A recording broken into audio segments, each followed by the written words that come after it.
Salam sejahtera Malaysia. Denyut nadi suara rakyat bergema di channel ini. Sejak malam tadi begitu ramai yang bercakap dan menulis mengatakan langkah Dubai sebagai langkah yang gagal.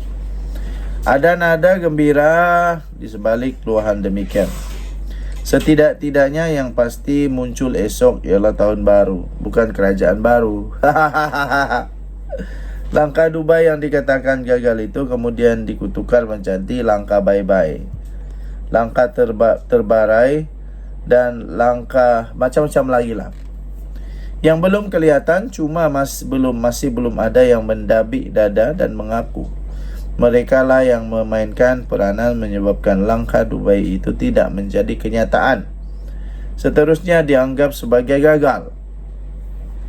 Kalau ada yang berani mengaku sedemikian, sebagaimana ada orang kuat JCOM mengaku mempunyai maklumat mengenai wujudnya langkah Dubai, memang luar biasa orang berkenan. Soalnya, benarkah langkah Dubai yang tidak menjadi kenyataan itu boleh dianggap sebagai gagal?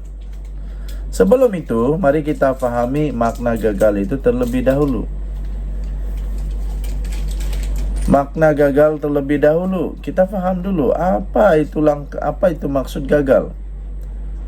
Mengikut Kamus Dewan edisi keempat, gagal itu berarti tidak berhasil atau tidak berjaya dan tidak dapat mencapai matlamat, seperti cita-cita dan apa yang dikehendaki.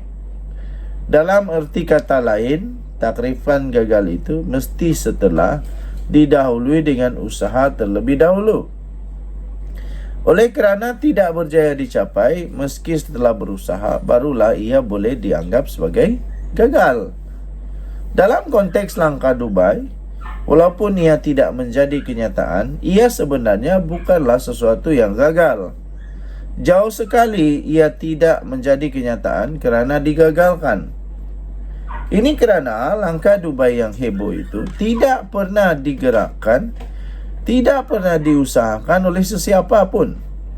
Langkah Dubai adalah sebuah khayalan, cerita palsu, semata-mata rekaan atau seperti kata Ahmad Mazlan, hanyalah satu fata morgana. Ia tidak menjadi kenyataan, malah tidak mungkin menjadi kenyataan, kerana ia tidak pernah sama sekali diusaha atau digerakkan.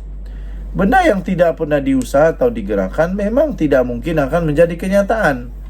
Tetapi ia bukan gagal.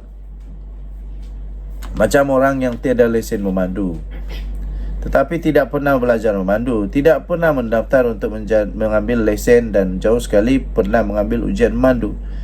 Orang seperti ini tidak boleh dikata sebagai gagal ujian memandu. Sesuatu yang sekadar disembang tapi tidak pernah diusaha atau digerakkan, itu angan-angan namanya. Sama seperti langkah Dubai inilah. Tiada usaha atau gerakan oleh mana-mana kumpulan ahli parlimen mengenainya. Takkan dengan angan-angan dan sembang kosong, 2-3 tiktokers pun ada yang terpedaya. Kemudian bila tiada apa-apa berlaku, bangga pula mencipta naratif langkah Dubai telah gagal. Aduh. Sabuddin Husin, 31 Disember 2023. Denyut nadi suara rakyat bergema di channel ini. Jangan lupa tekan butang subscribe, like dan share. Malaysia kita punya, cintai Malaysia aku, kita jaga kita. Bye-bye. Salam sejahtera Malaysia. Denyut nadi suara rakyat bergema di channel ini. Selamat tahun baru. Selamat tahun baru. Selamat tahun baru. Itu semua kawan-kawan punya gaya lah ucap selamat tahun baru.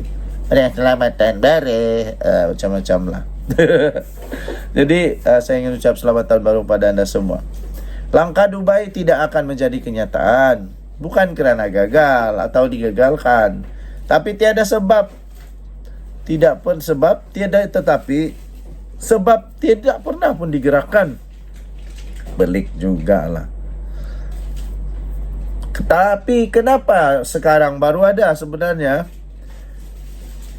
Dikala Daim Zainuddin punya Menara Ilham kena sita, dikala ramai orang mahu supaya Mahathir pun turut disiasat dan disiasat dengan serius. Soalan saja, ini soalan saja. Kenapa baru sekarang baru muncul langkah Dubai? Apa kena mengena dengan dua perkara ini? Oi, pening kepala. Aduh, apa kena mengena? Kenapa dulu sebelum adanya kes yang berat betul ini, kenapa tidak diusahakan sampai ada langkah Dubai? Heran juga. Orang kata, tapi yang sebenarnya tak ada kena-mengena pun. Orang kata sebenarnya terjadinya langkah Dubai ini diciptakan, menjadi khayalan yang diciptakan kerana kebetulan Kebawah Duli Yang Maha Mulia Seri Paduka Baginda yang di-Pertuan Agong bercuti di sana. Dan kebetulan pula ramai pula ahli politik sedang bercuti di sana.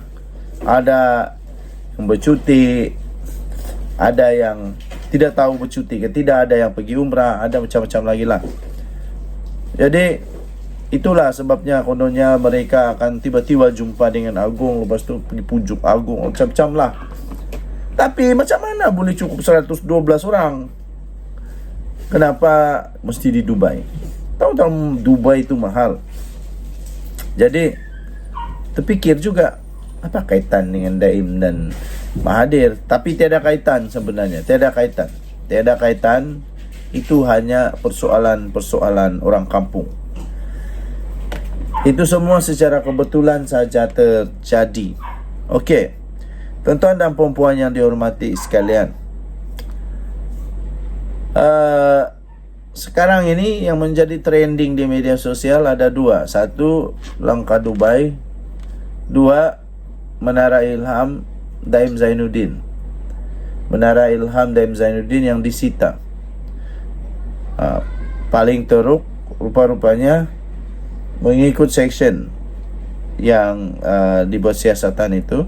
Menurut seorang pakar undang-undang, menara itu bukan saja boleh disita, tapi boleh dilucut hakkan. Walah weh, memang sedih lah kali ini Daim Zainuddin kalau bukan saja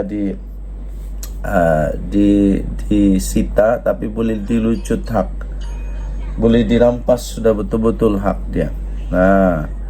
Okey. So, tuan-tuan dan puan-puan yang dihormati sekalian, soalan dia itulah, harap-harap tak ada kaitan, dan saya yakin tidak ada kaitan lah. Itu hanya kebetulan saja. Dan yang tadi Suara Rakyat bergema channel ini. Bye-bye.